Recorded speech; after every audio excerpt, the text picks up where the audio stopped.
Good afternoon. The Bureau of Immigration says the woman who went viral for being offloaded from her flight after allegedly failing to present 10 birth certificates showed multiple red flags. In a statement, BI Commissioner Norman Tancinco says while they have yet to receive a full report, initial information showed a passenger's travel was deferred for having multiple red flags. According to BI, the traveler claimed to visit a relative in Taiwan, but the immigration officer noted that there was no mention of possible work in the foreign country. BI also points out that the passenger was unable to establish her relationship with her sponsor.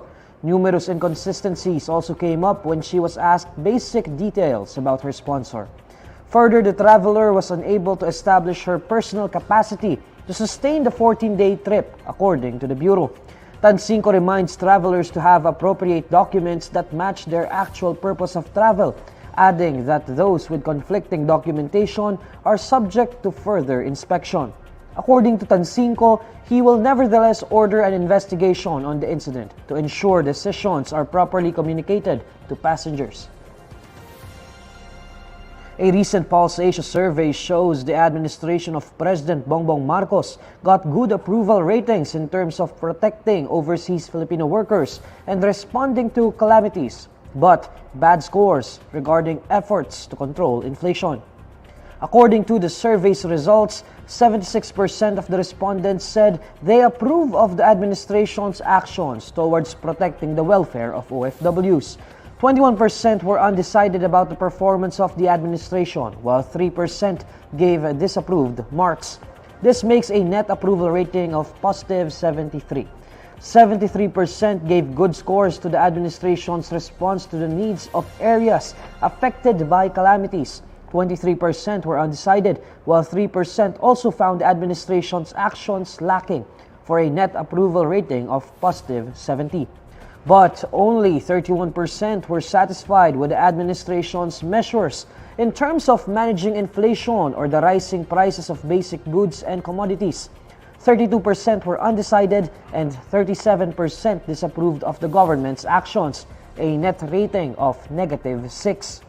Despite the low scores regarding inflation, Pulse Asia notes a significant change from March 2023 to June 2023 when appreciation becomes more pronounced toward the administration's efforts to control inflation. Sotto logged a DNP or did not play for the second game in a row in the NBA Summer League in Las Vegas. During the game against the Indiana Pacers, Sotto chants broke out at Thomas and Mack Arena, but coach Dylan Murphy remained steadfast on his decision to keep Sotto on the bench. Sotto was one of 10 players who did not see action for Orlando, which only played 11 players. On Tuesday, Manila time, Orlando Magic lost to the Indiana Pacers 108-85. Sotto was also benched in the Magic's 89-78 defeat to the Detroit Pistons on Sunday. The 21-year-old Sotto hopes to finally get some playing time when the Magic take on the New York Knicks on Thursday. Here's the latest roundup of today's top stories.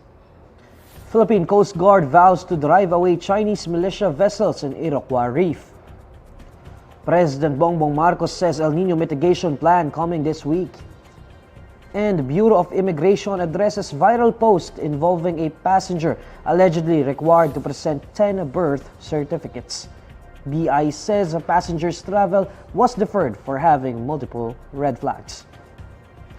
And these are the stories you need to know today. I'm Neil Mercado. Follow INQUIRER.net on Facebook, Twitter, YouTube, TikTok, Instagram, and Reddit. For more stories, visit INQUIRER.net. Good afternoon.